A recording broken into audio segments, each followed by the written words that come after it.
About 30 years ago, I finished my graduation and post-graduation studies in electrical engineering. And around same time, I began exploring astrology for purely academic purposes.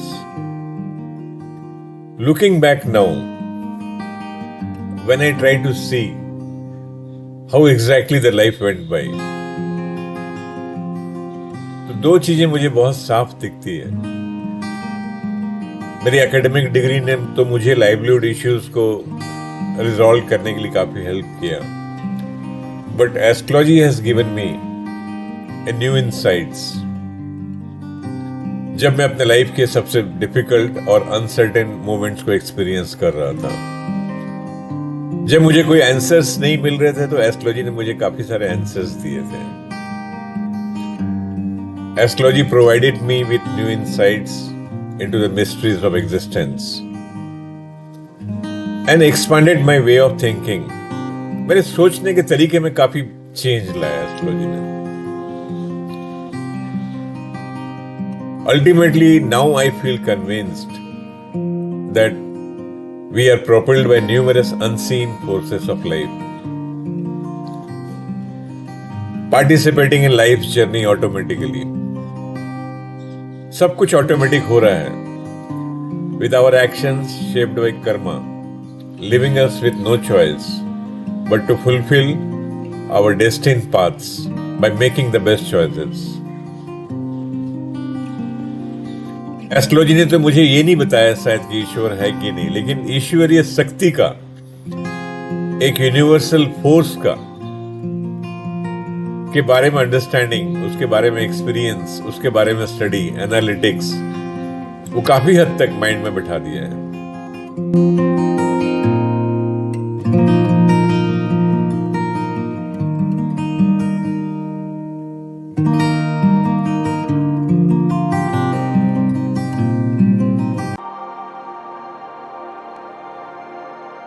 There is another interesting aspect of Indian astrology. It is called the nakshatra system. नक्षत्र, नक्शा जो हम कहते हैं हिंदी में, mapping, map को नक्शा बनाना. नक्शा refers to constellation of groups of stars that influence a person's life based on moon's position at. नक्षत्र के बारे में काफी पुराने ऋग्वेदा में भी लिखा हुआ है. तो नक्षत्र क्या रिप्रेजेंट करता है? ये पर्टिकुलर ग्रुप ऑफ स्टार्स हैं, कॉन्स्टेलेशंस हैं, जो एक पर्टिकुलर शेप के होते हैं, स्पेस में हैं, अलग अलग जगह में, अलग अलग पोजीशंस में हैं. ऐसे 27 नक्षत्र हैं. तो जैसे मैंने आपको पहले कहा था 30 डिग्री के हमने 12 साइन, तो एक नक्षत्र का around 13 degree 20 minutes. So like this 27 nakshatras, they will complete the entire series. So nakshatra is again a set of stars and constellation in a space at particular time, which is visible. जब हमारे birth के समय में moon किस जगह में position था, कौन से नक्षत्र में पोजीशन था, उससे एक आइडिया ये लगता है कि basic personality traits, basic personality characteristics उससे उभर के आती है. और हर एक नक्षत्र का सिंबल भी सेम तरीके से है. हर एक नक्षत्र के साथ में मैथोलॉजिकल स्टोरीज भी जुड़ा हुआ, जैसे मैंने आपको पहले कहा था. और हर नक्षत्र एक बड़े यूनिक चीज को स्पेसिफाई करते हैं. उसमें से एक नक्षत्र है जिसको कहते हैं अभिजीत नक्षत्र. अभिजीत नक्षत्र 28 है, लेकिन 28 नहीं, मुहूर्त का मीन्स इस नक्षत्र को काफी ऑस्पिशियस माना जाता है. एक पर्टिकुलर टाइम है, उसको बड़ा ऑस्पिशियस माना जाता है. तो ऐसा माना जाता है कि अगर हमारे पास में अगर कोई भी अच्छा टाइम, खराब टाइम नहीं मिल पा रहा है किसी दिन में, माने अच्छा टाइम नहीं मिल पा रहा है किसी दिन में किसी पर्टिकुलर एक्टिविटी करने के लिए, तो कहते हैं अगर कुछ नहीं है तो अभिजीत मुहूर्त में उसे कर लेना चाहिए, क्योंकि बड़ा ऑस्पिशियस मोमेंट होता है, बहुत शॉर्ट टाइम के लिए आता है. इंसिडेंटली अभिजीत मुहूर्त का जो एक्सप्लेनेशन है महाभारत के युद्ध में भी दिया हुआ है. और इसी अभिजीत मुहूर्त का जो टाइम है वो मैंने पढ़ा था.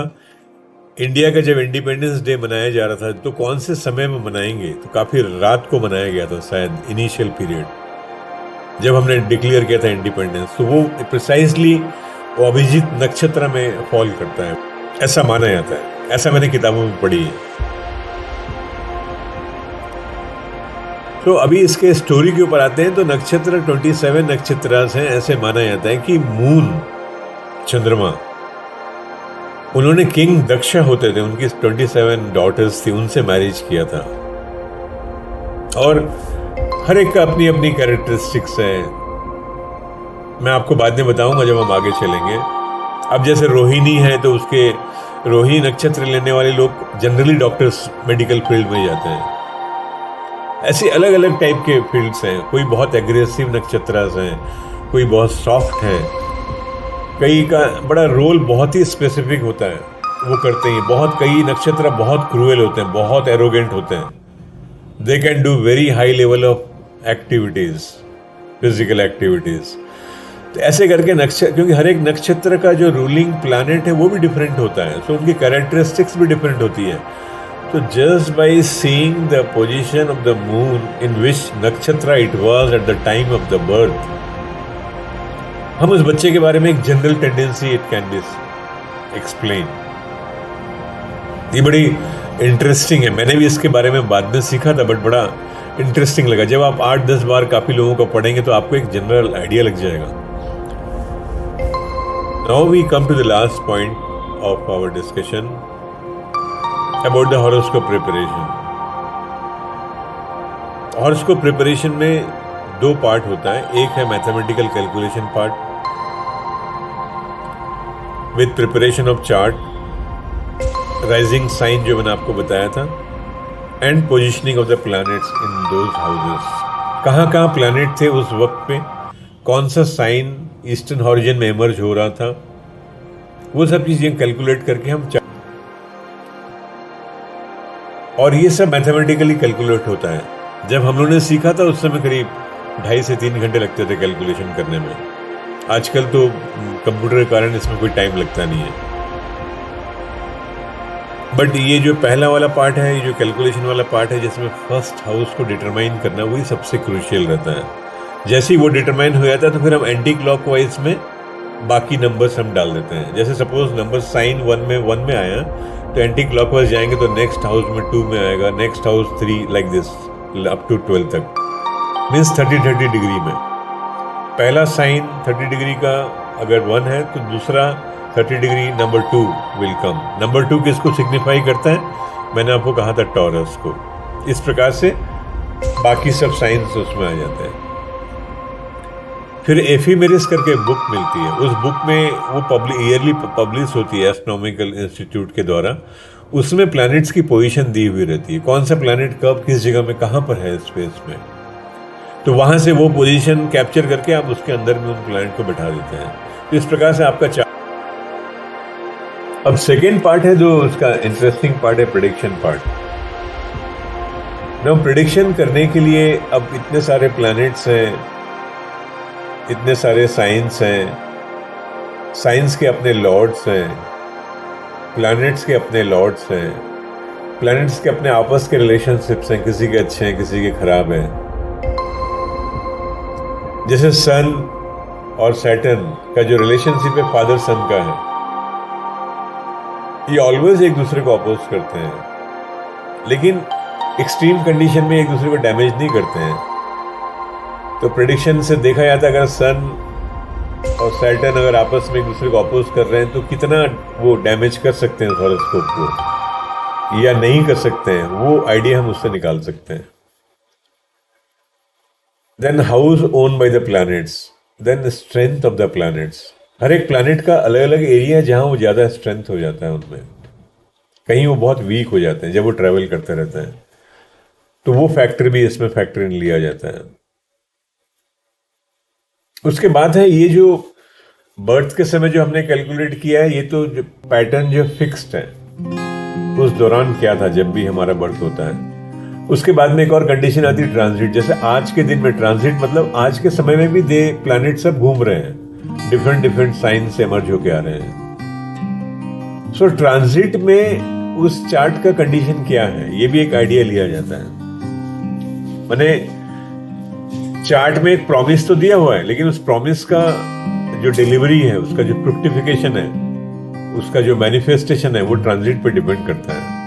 अगर ट्रांजिट अच्छा होगा तो जो प्रॉमिस अच्छी थी तो वो डिलीवर हो जाएगी, अगर नहीं है, डिलीवर नहीं हो पा रही है, दिक्कतें आ रही हैं, तो ट्रांजिट फेवरेबल ट्रांजिट अभी नहीं आया है। उसके बाद में एक और चीज होती है जिसको कहते हैं हम दशा सिस्टम। जैसे मैंने आपको पहले कहा था कि जुपिटर 16 ईयर्स, सैटर्न 20 ईयर्स, ऐसे हर एक प्लैनेट के अलग अलग टाइप के दशा चलता है। तो बर्थ के समय में जिस बंदे का जो दशा चल रहा था वो चलता रहता है, फिर किसी किसी सबका अलग अलग दशा चलता रहता है। तो अगर आपका ओरिजिनल हॉरोस्कोप में जो प्रोमिसेस हैं वो, ट्रांजिट में जो कंडीशंस हैं वो, और दशा अगर फेवरेबल है आपके उसमें, अगर ये तीनों चीजें एक साथ पॉजिटिवली कंफर्म करती है तो कोई चीज का रिजल्ट, उसका प्रेडिक्शन काफी कंफर्म होता है। अगर इसमें से कोई एक दूसरे को अपोज करते हैं या कंफर्म नहीं करते हैं एक दूसरे की पोजीशन को, तब दिक्कतें आती हैं। जैसे जुपिटर को कहा जाता है करियर के लिए बहुत अच्छा प्लैनेट है, काफी करियर ग्रोथ देता है, लेकिन कुछ बच्चों के जुपिटर बचपन में आ जाते हैं। जब तक 16-17 साल का होता है तब तक जुपिटर दशा आके खत्म भी हो जाती है। तो प्रॉमिस तो लेके आते हैं, अच्छी प्रॉमिस, लेकिन वो उनका जो दशा पीरियड है वो उस समय नहीं आ पाता जिस समय उनको चाहिए ना, दैट वे। इसी कारण पूरा एस्ट्रोलॉजी का जो सिस्टम है गवर्न बाय द कर्मा है बहुत हद तक। मैंने अच्छी पोजीशन आ जाती है, लेकिन अगर फिर से वो कर्मा अगर ठीक नहीं है, कर्मा में प्रॉब्लम है, तो अगेन उसका जो रिजल्ट पूरा मिल नहीं पाता है, शायद अगले जन्म में नेक्स्ट बर्थ के लिए पोस्टपोन हो जाता है। तो इस प्रकार से ये चलता रहता है। और इसमें प्रेडिक्शंस में अगर हमें और भी एक्यूरेसी की तरफ जाना है तो इन चारों चीज़ों को देखने के बाद में हमने 30 डिग्री प्लैनेट की डिज़ाइन की है। Now one can also go for 1 degree analysis, उसमें और फाइन एनालिसिस होता है, उसमें मैथमेटिकल कैलकुलेशन और डीप हो जाता है। सो प्रेडिक्शन जितना ज़्यादा एक्यूरेट करने की हम कोशिश करेंगे, कैलकुलेशन उतना ही कॉम्प्लेक्स होता चला जाता है। लेकिन एक लिमिटेड हम उसको ऑप्टिमाइज करते हैं और उसी ऑप्टिमाइजेशन के बेस पे लोग एक जनरल प्रेडिक्शन देते हैं जो कुछ हद तक सही भी होता है, कुछ चीजें इंडिकेटिव रहती है।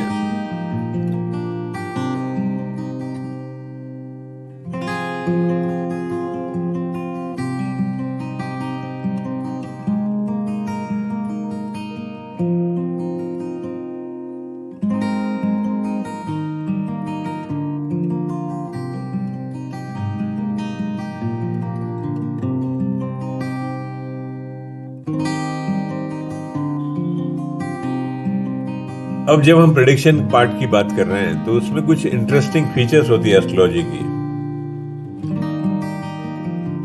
जो मैं लास्ट 25 साल में सीखा है, देखा है, एक्सपीरियंस किया है। कुछ general indications like colour, short tall height, extreme bad conditions, extreme good conditions, bad and good karmas, एक general profiling of an individual with basic education, inclination towards sports, music, general state of the health, general state of relationships, children, father, mother, health, etc. can be generally one can indicate by seeing a chart. If it is accurate, then